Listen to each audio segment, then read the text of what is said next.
Do you have a theme song? Like an intro song? I need one for sure. I definitely need to have like some sort of theme song. I used to just do Dilla.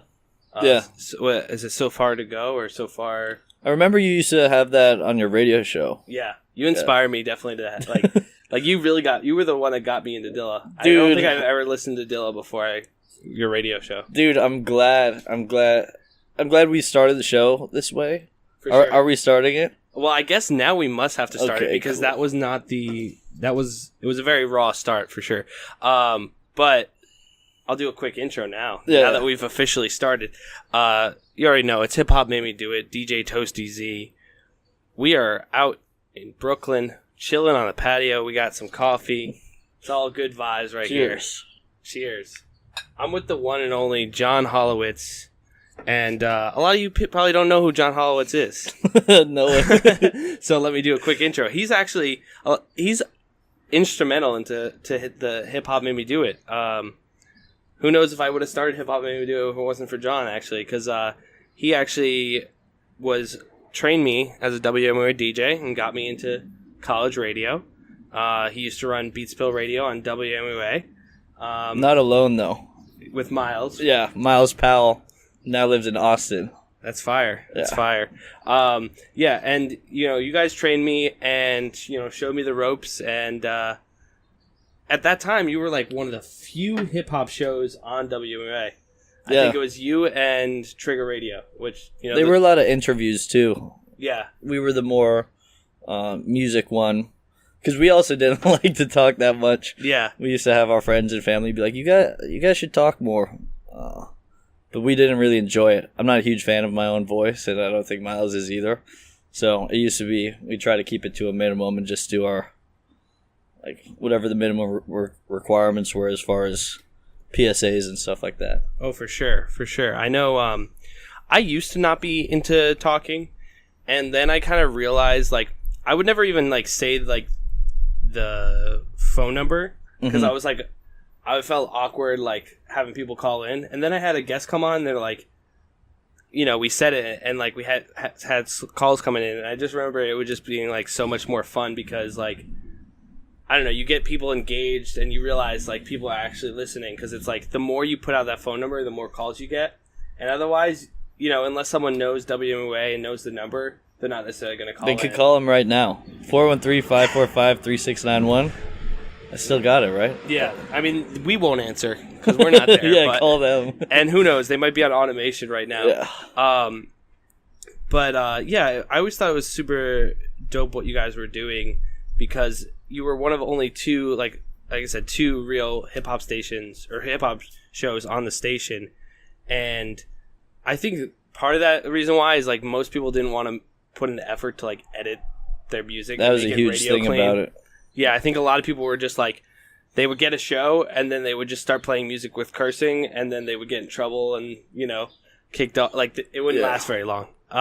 Or if you're going to download clean versions, it's just going to be the most popular songs. So you're going to have like some top 40 rap show thing or just what we used to do is just like strictly play like DJ Premier instrumentals and stuff like that. Yeah. But I think we realized our show was way less quality than it could be. Mm-hmm. Playing random music you can barely find.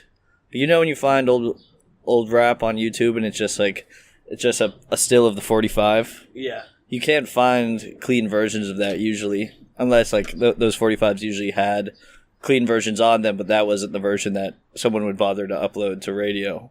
Yeah. And so it takes time, but 2-hour block with two dudes trying to fill it, it's not that big of a deal. Yeah, for sure. And I was doing it with, like I said, just myself. And I remember being like, you don't really fully realize it until you want to play all fresh tunes. You don't want to necessarily play. I would like mix in some popular songs, but even if it was like a popular artist, I would want to play more of like a rare cut, And it's like, you can't always find clean versions of every song you want to play. Like, luckily with YouTube, a lot of people have those edits. And it would take me, like I said, 2 hours to do an 8-hour show. Yeah, and... Or 8 hours to do a 2-hour show. Yeah. One thing, too, that was nice is our musical taste wasn't so...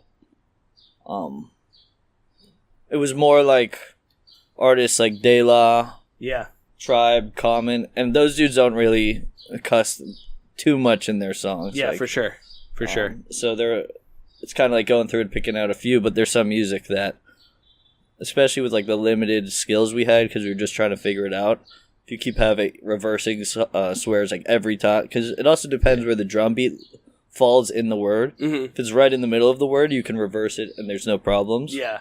But if it's like towards the front of the word, all of a sudden you just reversed the drum beat and moved it from here to here. Yeah, it just sounds choppy. Yeah, and it just because it's just all about the instrumental. Like, yeah, I would always. I mean, for me, it was always a matter of like I would try to always reverse the sound because I always thought that normally would sound cooler.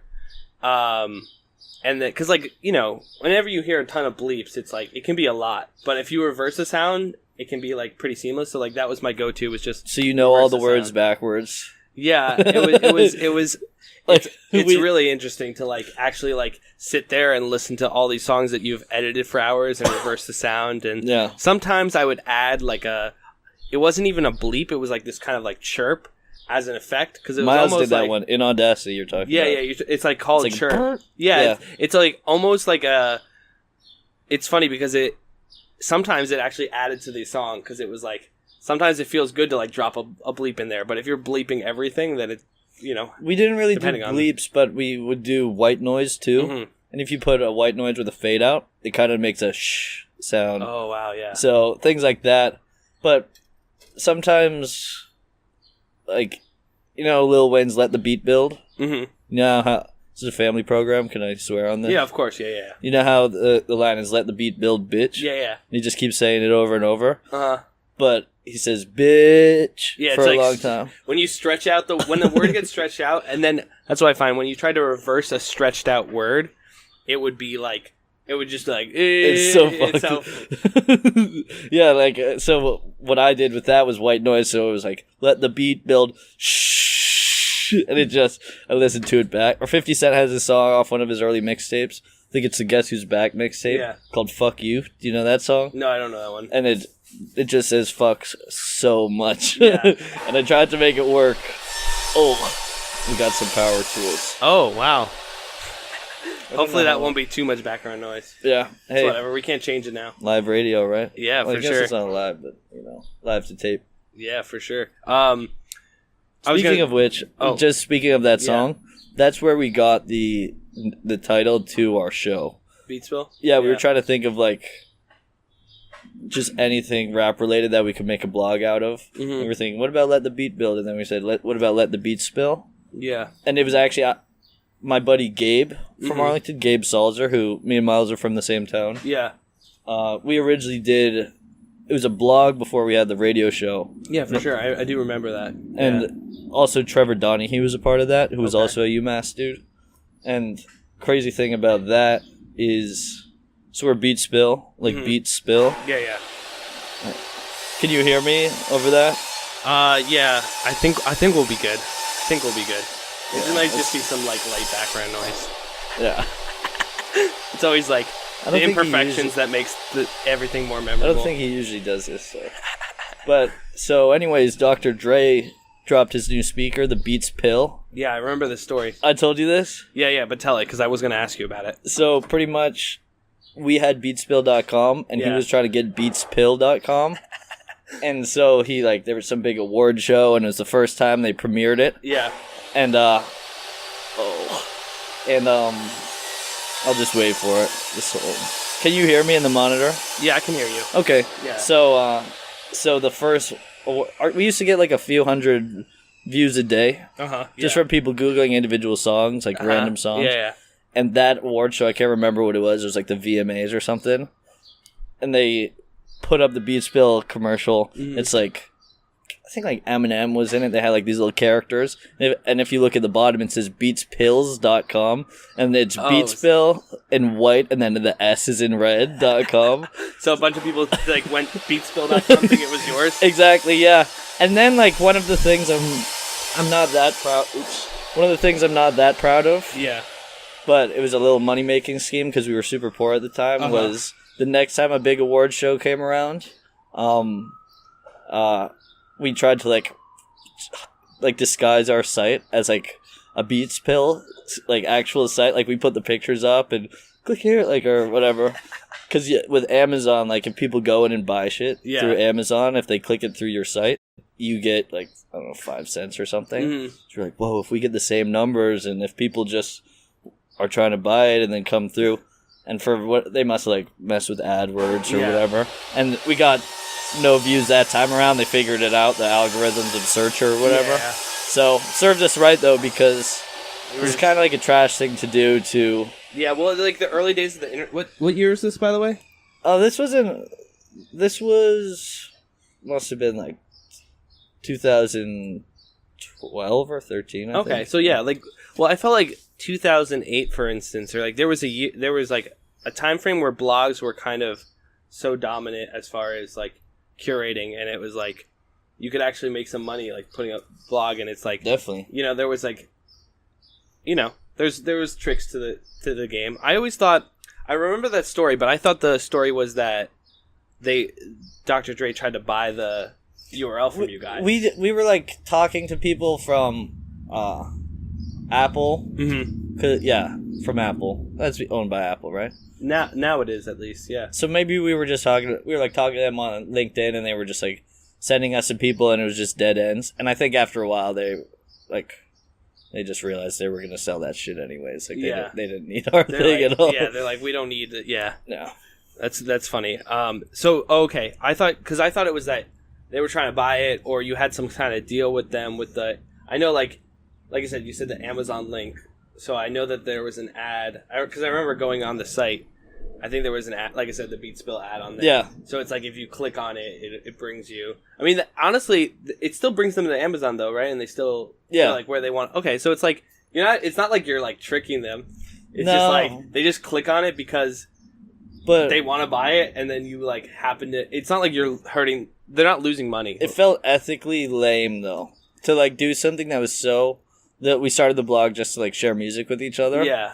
So it was a question, even when we were doing it, like not just in retrospect, but while we were doing it, we were like, this is kind of lame, dude. This is not even remotely what our blog's about. But also being poor college kids, we were like, yeah, but if our site gets like 40,000 views during this show of people trying to buy Beatspills, and we didn't do it, like it would be a huge fuck up. Yeah, because I know certain YouTubers I watch, for instance, like Needle Drop. He does like music reviews. I don't know if you've seen him. He's like the is he a white guy with beard, glasses, white guy. I don't think he's I haven't listened to him, but I was just listening to someone talk about this guy. Yeah, talking about one of the Kanye albums, I think. He I mean, I feel like as far as like YouTube music reviews, he's like the guy, Yeah. But they were saying was like, yeah, he looks nerdy, but his opinions are fucking awesome. Yeah, no, I agree with him on a lot of stuff. Sometimes I'm like, I don't, but like, I like him a lot. He's dope. But he always has like an Amazon Associates link where it's like, if someone buys from his link, he gets a certain amount of money. So it was that the Beatspill thing was like a similar thing, right? Yeah, Bill Burr does that too on his podcast. Yeah. No, I feel that though. It's like a matter of like keeping like. You need it. Sometimes it's like you need it to make some money, but you also want to keep the integrity of like the site and like what. Because we didn't even have it look like the site at all. Like we changed the background, tried to make it look like the Apple site. Okay. So it was some schemey, like I don't know. I'm not proud of it, but if it made us rich, it would have been the right. Yeah, well, yeah. And rich. I'm saying rich. Like if it made us $100. Yeah, did it make you like? It didn't make us anything. Because I don't even think they had a big ad. We just assumed. It only felt like if you made a lot from it, then you'd be like, oh, that was such a smart decision. Like imagine if we didn't do that. Like, I think it's because when it launched, like our site just having been around for a couple of years had more views than the Beatspill's site. Mm-hmm. But then after the product had been around enough, they probably got more views on their site than our whole thing. Yeah, so like the Google search. Did when that commercial came out, did you see like an uptick in just like your overall viewers of like just like I'm curious because it's like even if someone doesn't go, even if it's like no matter how someone gets to your site, if they get to your site and they're like, oh wait, this is a really cool music blog, like did you like gain a following? Sort of. We got a decent Twitter following. Yeah. But a lot of those were artists reaching out. Yeah. And like most of our views were because we like to put up random music, old stuff a lot. Like like I said before, just a lot of stuff from the 90s. And so most of our views, our homepage wouldn't get that many views. It would be people searching for songs, and no one else had written blog posts about them because they came around in during the magazine era. Yeah. So they might have like a little blurb in some old hip hop magazine. So it was like, but no one wrote it. It was like so rare. It was like so rare that because you covered it, like not a lot of people were searching for it, but the people that were searching for it, they were gonna find your site because it was the only one that was writing about it. It's either that or you got like Discogs. You know that site? Yeah, yeah. Or like those random other sites that just like create. I don't know. It's all kind of the whole internet thing. Like I don't know. I think it's it's nice. It makes us be able to do the shit that we do, but it's like I feel you on that 100% because like I wouldn't be at the position I am at without the internet, but it can be so taxing. It's like so like mentally taxing where like I'd much rather live in the real world and just like talking to people, interacting, and like if I had someone to like manage my social media, it's like it's almost because you feel the need to do it so much, it becomes kind of like a job, and then it's like, all right, well, this is not fun. Like I want to just be living my life. It's just a void. You just stare out into a void, and then you create something and you put it out there, and it just drifts out, and you're like, wonder if anyone will see this.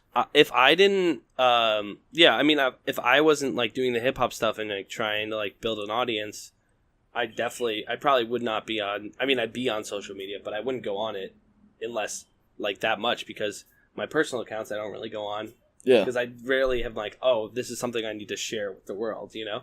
Yeah, I'm on Instagram just because I got rid of my Facebook sophomore year in college, so when I was 19, I'm 25 now, so like fucking 6 years. I think it was when I was 19.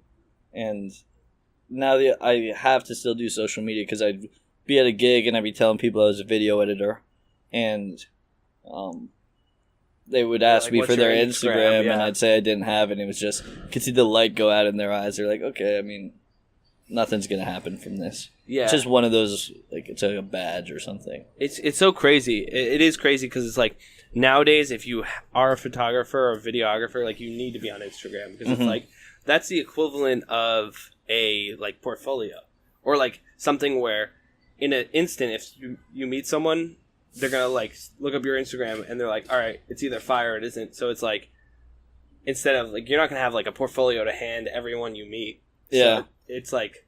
I just set up my grandparents. My grandparents are, like, these awesome photographers. Yeah. Jack and Nancy Holloway. Like, just awesome stuff, black and white. Just classic. I just went to this thing. Like, one of my grandfather's... one of his galleries out in Springfield. Yeah. They're in Springfield. They're in East Longmeadow. And they both just make this brilliant work. My grandmother, like, one of her photographs is, like, the only thing. And they did a lot of stuff in Connecticut. I can't remember the specifics, but whatever. It was the only thing to get a perfect 100. And they just make this beautiful work. Yeah. But their business is not as dope as it used to be because now you got portrait mode on your phone and digital cameras. Yeah. So the art form is getting lost. For sure. And so setting up and they asked me to help with it. Well, I offered to help with the Instagram, but I'm like, damn, I don't want them to be on this. It's like, this shit is too classic to be on Instagram. Yeah, for sure. So I guess that's another thing, like seeing what like the internet has done, the internet and just technology has done to like their craft. It's like, damn. Yeah, I feel that, but it's also like, there's still... It's almost like the internet, there's always innovative ways to, like, create art. It's interesting how, like, technology affects...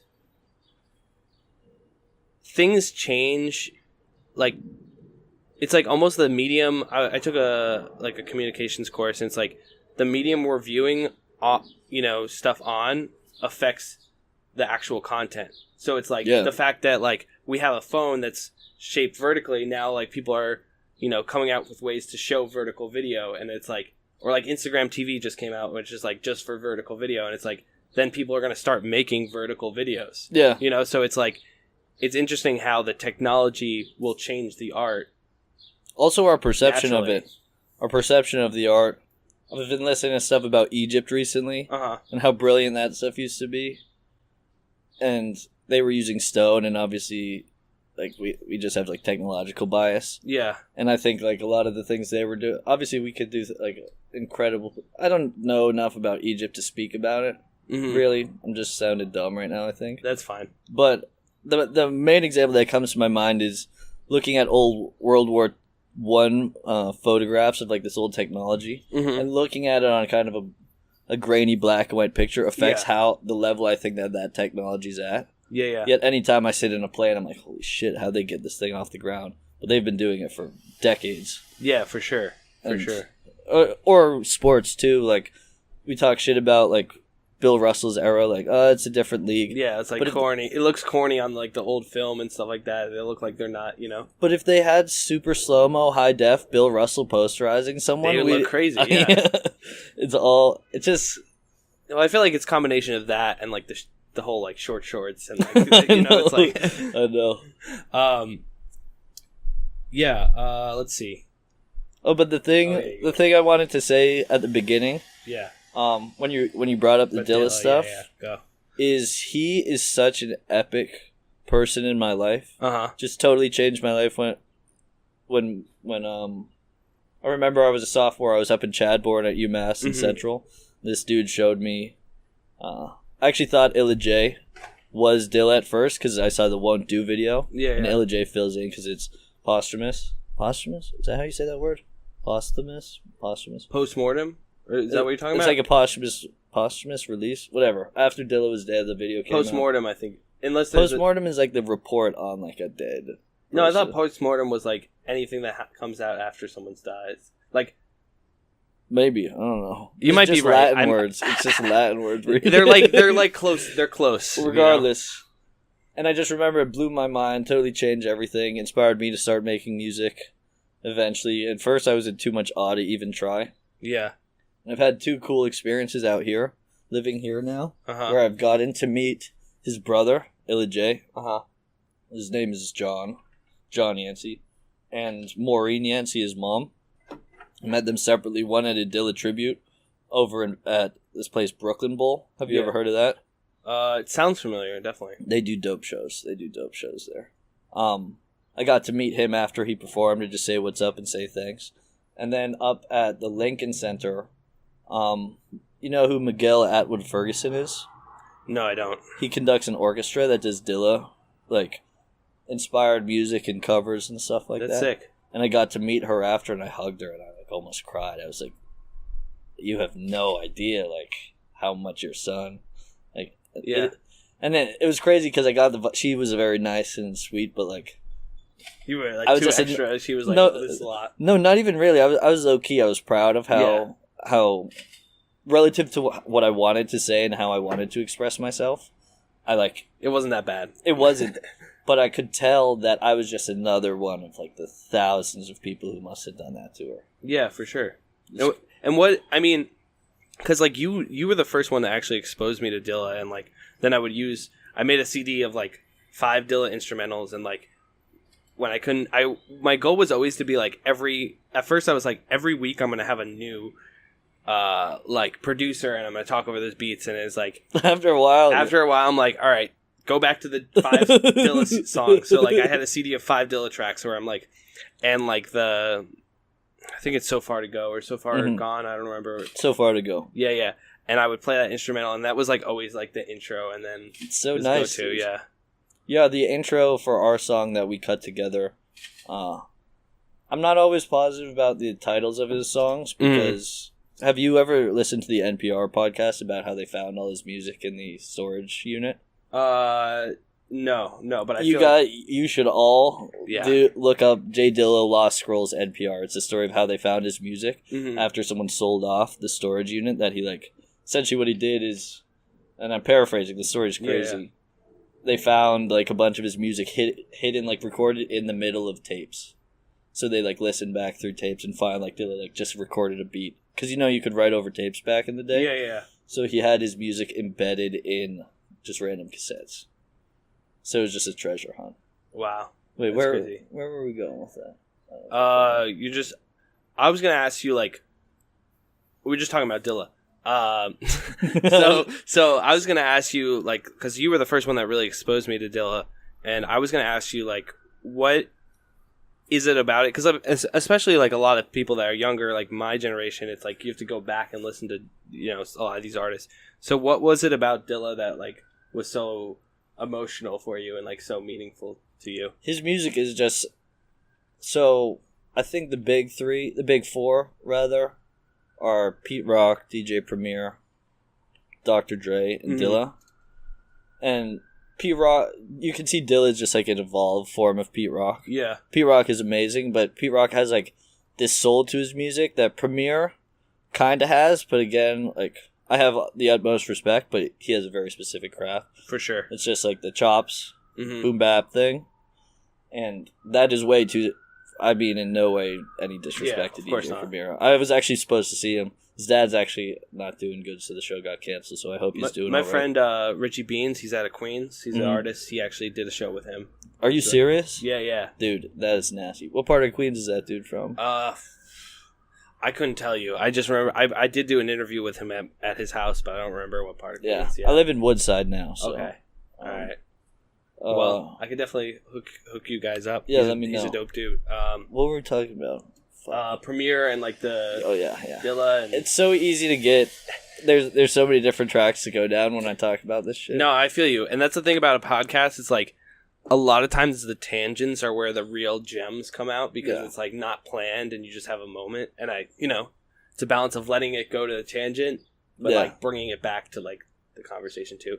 So you were asking me why Dilla as opposed to other people, and then Dr. Dre is obviously a genius. Yeah, but his music is just like a little bit harder. For sure, he can make some smooth stuff, but like Dilla makes music that like it's good. I don't want to say it's background music because that's like kind of soundtrack music. Yeah, like lo-fi like how like on YouTube they have like 24/7 lo-fi hip hop. Streams or homework edits of like Nujabes tracks. Yeah, you throw on, and it's a lot of times it's like a cover of something, but it's like a lo-fi hip hop track, and it's like it's just so soothing. Like I said, not background music, but like in the background, a life enhancer. It's an amplifier. Yeah, it's like a spice. Versus Dre is more of like he makes stuff that bangs, where it's just like exactly. And so Dilla has this like crazy vibe because he can make really heavy shit too. Yeah, but he can also make some of the smoothest. I guess smooth is the word I keep saying over and over. But it's more like he gives me more existential thoughts when I listen to his music. He gives me kind of like this is going to sound weird, but sort of like death vibes. Like I think death, like a slow death, not like a slow painful death, but a slow death is probably a beautiful like thing. And I think like since I associate death with his music since he's dead, and then I hear his music, and it gives me like afterlife vibes. Some of his songs are just like they're like heavenly. You know what I'm saying? Dude, it's crazy. No, I feel that, and I was gonna ask you actually because I just thought I got the Diary. Did you ever listen to the Diary? I got that. Yes, dude. I have a cool Diary story. I got it at Run It. I was gonna say Run It Up. Turn It Up is the one in Northampton record store, I think. Turn It Up. I think there's. Is that the one in the basement? Yeah, below street Turn It Up. I got it. I got the CD and would definitely spin that on the radio every chance I got. It's dope. There's some gems on there. I thought it was all originally. I thought it was all stuff he produced and he rapped, but no, it's like other producers and stuff like that. So just in I hate like summarizing these stories of these legends, but just for people listening, in a nutshell story, how I understand it, I could be wrong, but I think this is right. MCA saw he was doing like making epic music with Tribe and Common, and thought he was the next greatest dude ever. Yeah. So they gave him a record deal with the impression that he was gonna make amazing music and bring in his guests to do stuff. Yeah. But he was like, "Oh fuck this! I'm gonna get beats from my favorite producers and I'm gonna rap on it," which is not what they wanted, and that's why they shelved it, and that's why it didn't come out till 20 was it last year? Damn, I'm not sure. No, it was definitely not last year because it's been a couple years, but like, so what do you know when he was like originally working on that? Because I assume it was like not long after Some Villages Fantastic Volume 2. Just because I think that's when he was really taking off. For sure. Because I always, my impression, I thought it was that, like, you know how there's, like, I'm going to say this again, it might be the wrong word, like, the post-mortem albums, like, there's so many of those with, like, Biggie and Tupac where they just, like, piece together stuff, and like, some of them were actual tributes, and then it just became, like, a cash grab a lot of the time. Yeah. But I wasn't sure if he completely, like, finished this album or, like, basically finished it, and they were just, like... I don't think he finished it. Like, Snoop's on that album, and I'm pretty sure Snoop did his verse after Dilla was passed. Oh, yeah. But I don't think I don't think he references Dilla being passed, so, like... For sure. I don't actually know. But it's tough because, like, I also don't want to... You don't want to say stuff that's, like, inaccurate. Because I have these assumptions, and then it's like, you gotta also check yourself and be like, this may be true, this might not be true. There's so many people I respect who might hear this, and I really don't want them. Like, I don't want anyone to hear this and think that I was just talking shit about DJ Premier's production style. Exactly. It's amazing. He's who I modeled my production style off of. Mm-hmm. Without him, like, I wouldn't... I've, like, listened to... I like, study his shit. Like, yeah. I'll be listening, and I'll be like, whoa. The audio quality of the record... The quality of the record he used every time this part of... Like, the full clip instrumental... There's a chop in there that not only is it whatever melody or I can't remember exactly what instrument it is. I think it's guitar. Mm-hmm. Or maybe it's like an applause sound. But you can also get the hum from that specific whatever record he chopped for it. And I was like, oh shit. Like, that's just another thing, like lesson unlocked. For sure. You know, it's not like you listen and it's explained. You just like... One of the best lessons I got from this lady who I took a art appreciation class, it was like Art 150 my senior year. Uh-huh. And she just said, it was easy A. A lot of kids thought it was a joke, but yeah. I appreciated it. She just said, every time you look at a painting, look at it until you've looked at it for long enough, and then look at it a little bit longer. Mm-hmm. And that's when you'll see the crazy shit. Yeah. And with hip-hop beats, it's like that a lot. And I get why people don't like rap. Like my dad, he's like, just the same shit, just repeating, looping over and over, and I'm like, yeah, I can see why you think that. Yeah, it's way different. Unless you make the effort to delve into it, it's like there's certain things that are more digestible, and you start people with that, but it's like, and it's like unless you fully delve into it, you're not going to necessarily understand the intricacies, or like sometimes the simplicity is simplicity is not necessarily a bad thing in art. You know what I'm saying? Like sometimes I don't know. My one friend was always into like he was like all he listened to was like math rock or like really intense math rock. What's math rock? It was like math rock or like just really like technical like rock music, or like he listened to like Yes and like Genesis and like. But he was like so not into hip hop because he's like it's too simple, and it's like yeah, some of it's simple, but it's like eventually he opened up his mind quite a bit, and it's just like I'm not always gonna like the complicated stuff. It's like sometimes you just listen to something and you're just you're just trying to take it in, and it's like, dude, yes. It doesn't matter how complicated it is, Well, also when you hear the original and you see what they turned it into. So Dilla's Donuts, what's this song? He has one song on that album that's definitely the least pleasant to listen to. Yeah. What am I blanking on? Are you talking about the Diary? Or what? No, Donuts. Oh, Donuts. Oh, okay, sorry. The album Donuts. Yeah. I think Twister is what it's called. Okay. But it's like boings and kind of like great. It's the one that I'm always like, if I want to show someone why Donuts is awesome. That's not the song I showed to them. I appreciate it, but that's not. I showed them. You don't start them off with the like weirdest track on it, or like the one that's like. It's like you can still appreciate it, but you're like, if I play this for someone and say this album's amazing, and then I play this track, they're gonna be like, no, I'm not interested. Yeah. So I think it's Twister. I'm not sure. Maybe Gobstopper. I can't remember. I listened to it. I have the CD, so I usually listen to it. I have it on CD and vinyl. So I'm not like amazing with track names for sure. So I'm playing donuts for my buddy Pappy, Yeah. Kevin Papagiris, and he was a year older than me at UMass. And he's like an old school dude. We used to just go to his place, listen to Beatles and Grateful Dead records, and just like no TV or anything, just sit there and just like chill in his little one room cabin out behind someone's guest house out in Amherst. Yeah. And he was not a huge hip hop dude. And then we're listening to Donuts, and like he's like trying to appreciate it.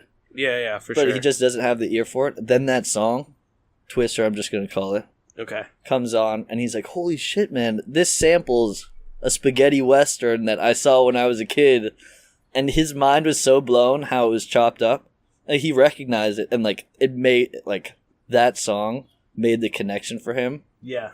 Of like why hip hop is this crazy, beautiful, complex thing. Well, I watched a very interesting TED Talk by Mark Ronson. He did the Uptown Funk song, and he talking about how like people think sampling degrades the art, but because it's like it cheapens it because you're just taking something, chopping it up. It's like, what's the talent in that? But it's like you can bring back nostalgia from like a good sample can be chopped up very creatively, and it can be used to like not only create nostalgia, but also bring people back to music that they would never listen to. Like if I hear a sample from a song, I'm like, I might go back and listen to the original song and like get into a whole different genre of music that I would have never even thought about. And like when hip hop producers are pulling and sampling these things, I remember when I was listening. No, it wasn't your show.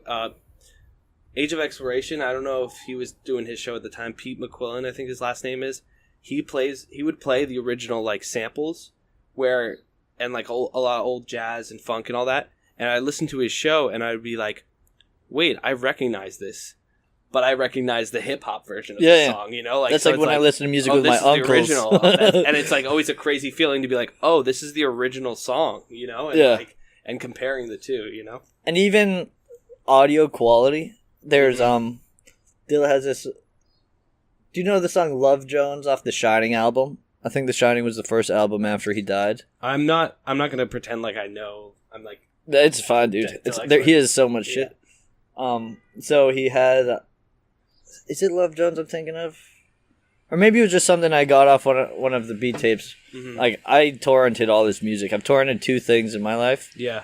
Dilla and Outkast discography. And so, like, I apologize for stealing that shit, but, like, I needed it. I needed it. I mean, when you don't have money and shit, like, And also, you can't go get those random beat tapes. And now I buy the vinyls now. And the only reason people aren't torrenting now is because of Spotify and stuff like that. They don't need to torrent. Yeah. Shit. Oh, yeah, so I was at dinner with my girlfriend and we're in this restaurant. Mm-hmm. They're playing good music. They're kind of playing the soul, like long soul jazz type stuff. And I'm sitting there and I'm like, I know this song somehow. I know this song. And I couldn't figure it out. And the song goes on for 4 or 5 minutes. Yeah. And then at the end, it breaks down into the part I recognize, the sample I recognize. For sure. But the part that caught my ear sounded nothing like it. Was just a totally different part of the song. But it was like the quality and like the mastering of the song from back in the day, that just like the quality of that song cued me off for what the sample was. For sure.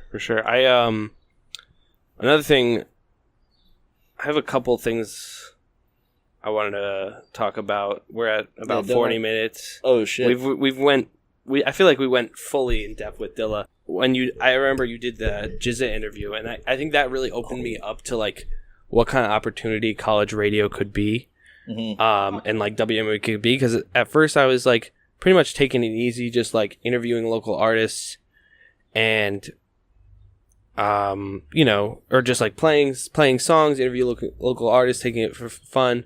And I was like, and you were talking about like, I just recognized like, hey, like if a larger artist comes to town, it's possible to do like a quick interview. I might not be able to get them in for like a long in-depth interview, but if I can finesse and get like a 5-minute interview, like it just really, you kind of realize that you said like the WMA name means more to them than it does to you. Cause like to you, you're just like, oh, it's just a college radio station, like a small station. Like, why would they care? But like, a lot of these underground artists have like made their careers off of, you know, college radio, or like not necessarily made their careers, but like it's the only radio play they're ever going to get because they're, you know, underground artists, and they do actually appreciate it. And I don't know, there's mad interviews where I got it and I was like, I can't believe that was so easy to do, and they were so down.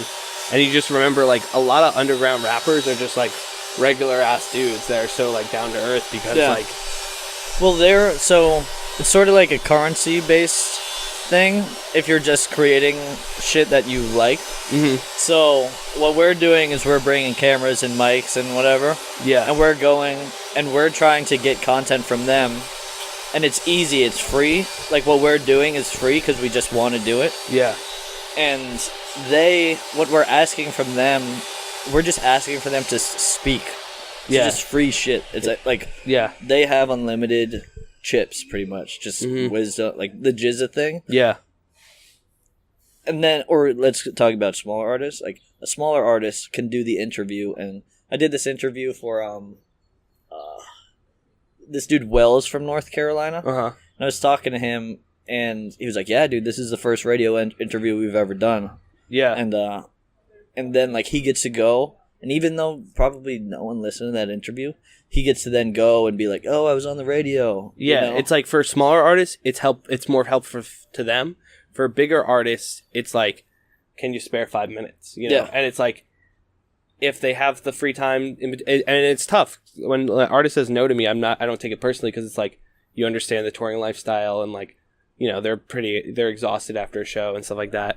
But I remember you were just like, we befriended the DJ and DJ Symphony, awesome dude. And you're like, basically, the story of it, you were like, just look like you belong there, and if anyone asks you what you're doing, say you're late for an interview. And I was like, okay, so I have to just be ballsy enough to do that, you know?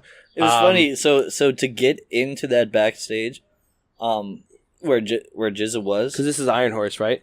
Or the Pearl Street upstairs. Okay. Yeah, I'm getting the names right. And so we were gonna go back there. We left, and then we were like, no, we should go back and try. There's these two kids standing. It's like the bouncer to the door. We were still in the venue, but to get backstage, the bouncer and these two kids who were talking, and they were like, "Come on, we opened for him. We just want to say what's up." And me and Miles just did men on a mission, have some gear, like, and the dude didn't even. We just seemed like we were there, and the guy just let us through. Didn't let the other kids in.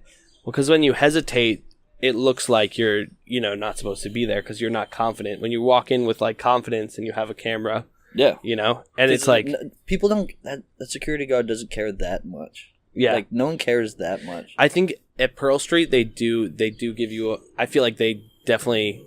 The Homeboy Sandman interview was like, I had an interview. I had an email with him, and he's like, "Yeah, I'm down." And then I was trying to bring in my camera, and they literally, because I was like, I wasn't on a specific media list, and I'm like, here's an email from the artist saying that we're doing an interview, and they were just like trying to not let me in. So I feel like it really depends on the venue, you know. Have you ever heard of Rat King? Yeah, Rat King. Wiki's. I was telling you about Wiki. Wiki used to be in Rat King. So like the show that got canceled, it was Wiki. No shit. Yeah. Dude, Rat King were those kids who couldn't get in. Oh wow, that's crazy. Yeah. Oh, they opened up that show. That makes so much. You know what I know about that. It's funny because doing interviews, I've interviewed artists that have talked about that show because I like, you know, it's like interesting how it all connects. You know, artists from Western Mass that like know Rat King and like have the connection to New York and stuff like that. Yeah, a lot of. I can't remember if it was the same show or maybe it was the Danny Brown show. But have you ever heard of Bodega Bams? Yeah. So we just interviewed him. We were like, "Hey, you want to talk?" And we talked for like 5 minutes. And I just like forgot about the file and lost my phone or something.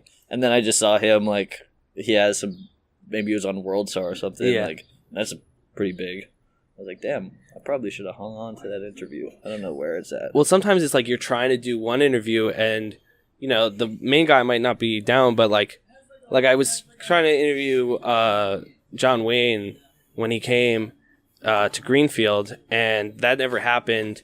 Oh, but I like saw him tweet about that. the Or maybe Greenfield you show. retweeted his tweet about it. Yeah. It was a fun show, but like, but yeah, Danny Watts was opening for him, and I wasn't even like planning on interviewing Danny Watts, and the manager's like, yeah, John's not really into it, but like Danny would be down. I'm like, cool, and then you like end up having a conversation with him, and he's a real cool dude, and you weren't necessarily even like planning to try and get that interview, and you know, it's like it's interesting how you can kind of fall into certain situations. So that GZA thing was even the coolest thing to come out of that night. Yeah. It was that dude DJ Symphony really dug me and Miles' thing. He's actually in the intro to our song. He's the one who gives our shout out. Yeah. Like talks about the show. So he asked us if he could stream our show on his wu-tang affiliated website. So our senior year, when our show would come on, it would get like linked to this Wu radio thing. So they like knew about us, and Miles was doing a show over the summer once, and DJ Symphony was like, yo, I'm here with Wu-Tang, we're listening, you're doing awesome. I wasn't there for it, but Miles told me, and I was like, holy shit, like that.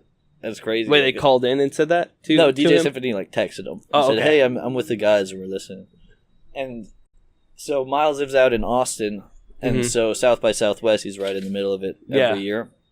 And so they always come back, and they ended up getting like, if you talk to, you should interview him. He has cool stories. Like For sure. they got to like go hang out like and like smoke weed with it. I don't know if they smoked weed, but I think it was in an intimate enough setting that people were smoking weed. And he brought my other friend, this dude Alex Trepler. He who produces. He just changed his name. He used to go by Trepstar. I can't remember what his thing is now.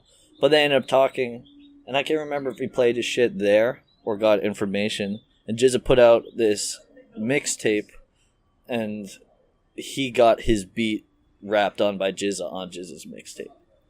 That's crazy. It's just crazy how things game. work out when you're, you know, even when you're not even like like I said, when you talk to DJ Symphony, it's like you talk to the guy that doesn't get as much love, and you have a genuine conversation with him, and you never know what's going to happen, you know, because like the rapper's always constantly getting bombarded, so you get surprised by like how nice someone is. Yeah, because like a lot of people don't, and then just all of a sudden someone is just randomly super cool. Yeah, and that's DJ Symphony. He's just for sure. Yeah, I think we should probably wrap up soon because I know that show starts at 5. I'm gonna dash over there. Oh shit. We're at like 4:20, about almost, not exactly, but and I have one more story I want to tell you about, but if you have a question too. No, go tell the story. So cool. Another just a collaboration thing. You were talking about like just trying to make stuff happen. Yeah. So I work at Billboard right now, which is whatever. I don't know. Everyone knows Billboard Hot 100. Yeah. It's just trash, pretty much. But it's a decent job. It's like, you know, and Yeah. I got a lot of free time. But they have an umbrella company, and Vibe magazine is under the umbrella, and those people over there are awesome. And so I went over and I just kind of offered to volunteer my time, and we set up this little. Excuse me. It was based off this Drum interview. This Big Baby Drum, right? Not Drum. I mean, he goes by Drum. Yeah. So he came in, and this dude Kevin, who hosts the Billboard show, asked me. My little brother is this sick ass producer. Yeah, I remember. Dobby Stones was his name. Now he goes by Tofu June. Okay. This is why I want to tell this story because I can't like end this without talking about it. Yeah. He's doing awesome, right? And so we did this thing, and like we gave Drum instrumentals that he freestyled over my brother's beats for this Billboard video. So just seeing Drum and like my little brother, like fucking, it was a weird experience. Yeah, a good weird, but like one of those. And then from that, I started with this dude Mikey Fresh, who was the music editor at Vibe. Yeah, essentially they were kind of understaffed on the video department.